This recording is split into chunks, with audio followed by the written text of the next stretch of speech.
Hello, wealthy family, and welcome to today's video. Thank you for coming and sharing some time with me. Today, I want to talk about how and why you should build your self-confidence. And you see, I am wearing my handy dandy yellow, so I'm channeling my solar plexus energy, right? So, through our memories, and if you have social media, or you have, your photos that you can look back on, it has allowed us to have a visual representation of how we've lived our life, okay? And recently I saw a picture of myself from 10 years ago, and I was like, man, everyone was commenting how beautiful I looked, back then, like, oh man, okay, you were still cute, and wow, you still look the same, and da-da-da-da-da. But my self-confidence during that time was not high at all. I was just going through my divorce from my abusive marriage, and I was trying to get back on my feet. But although I looked physically appealing, like my body was snatched and, the hair was laid, I still did not have self-confidence.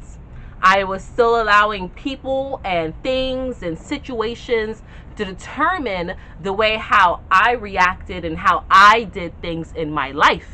And I said, nope, got to change that, right? We got to fix that. So building your self-confidence to not only trust in yourself, but to also trust that you will allow yourself to be in the company of others who will also support you.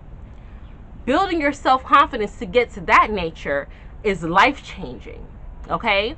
And when I say you're surrounding yourself with others, it's not just your friends and your family. It could even be strangers. It could be putting yourself into support groups or things of that nature.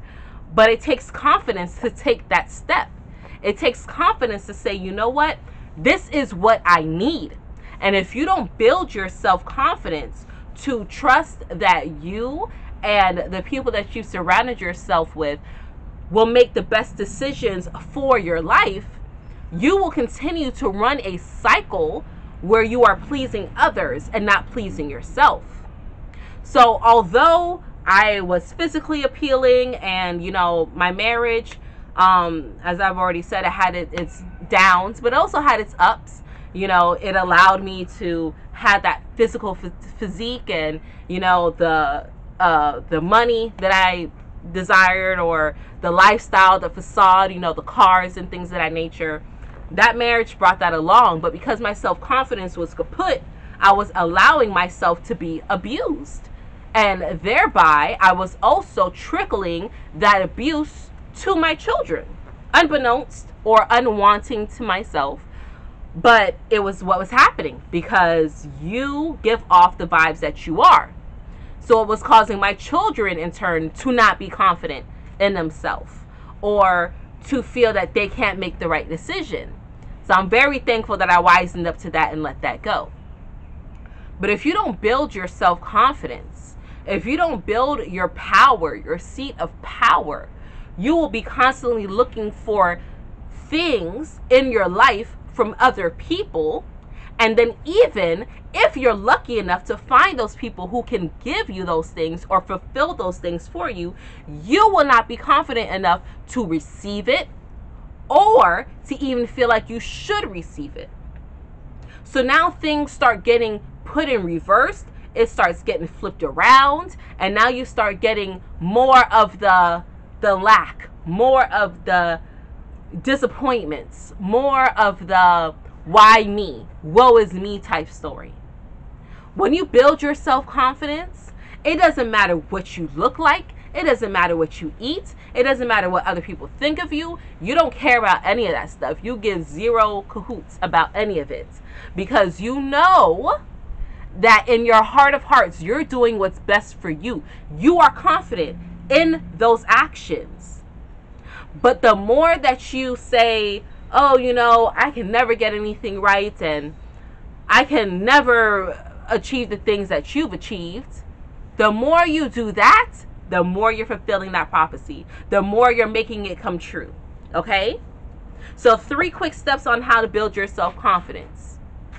Number 1, the first thing that you should do is change your language to yourself. Stop beating yourself up. Stop beating yourself down.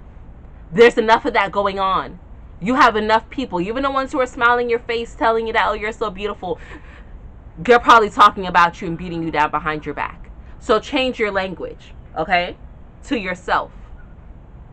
Number 2, start making promises and goals to yourself. The way how I started building my self-confidence back after being told that no one would want me with 3 children, and although I was 145 pounds soaking wet, that I was still fat and that I couldn't really accomplish anything, and I would always be dependent, right?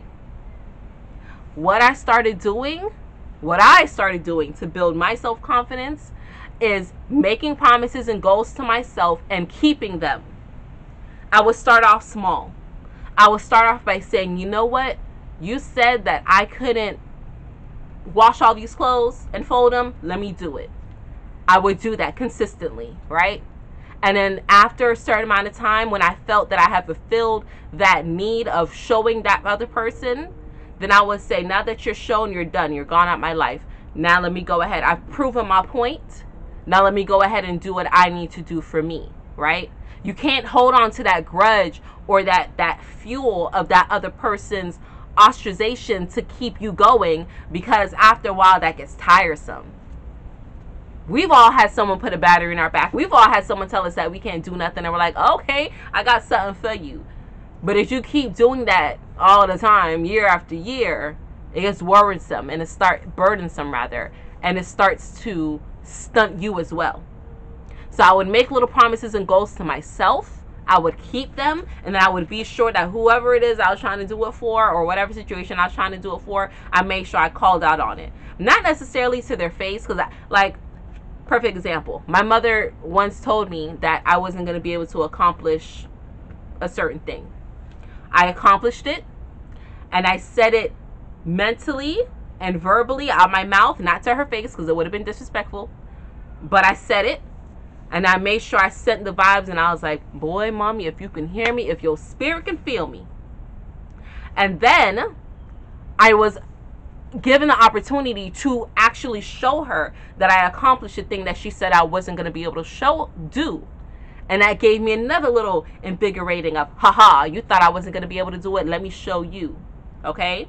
So start making little goals and promises to yourself and putting it out there. And then 3, start feeding yourself things that's going to make you feel better. Start feeding yourself things that's going to help you boost your self-confidence. I know I talk about this all the time, but eat healthier. Eat lively foods. I'm not saying you have to go be a vegan, but if you decide to eat meat, be sure to thank the meat for its sacrifice, because again, everything is energy, right? Transmute the energy that animal felt when its life was taken. Be thankful to the fruits and the vegetables for the nutrients that it's going to provide you. When I started building my self-confidence back up, I was like, man, I don't know if I'd have the gumption to be able to do XYZ. I'm thankful that you were able to do XYZ. Whether it's a person, it was a thing, it was an animal, whatever. And who cares if people think you're crazy, because again, you're building your self-confidence. You got to build you up, okay? So forget what anyone else is talking about. So that is all I wanted to share with you today. I just wanted to get that out there because people are really, really taking a hit to their self-confidence right now. With everything going on with the quarantine, they're not sure if they're making the right decision. They're going against their first mind. They feel powerless. And no, we're not doing that, because we are powerful, okay? All right, wealthy family. So I love you all. Thank you once again for hanging out with me, sharing some time with me. Until we connect again, stay alert, stay aware, and live in love.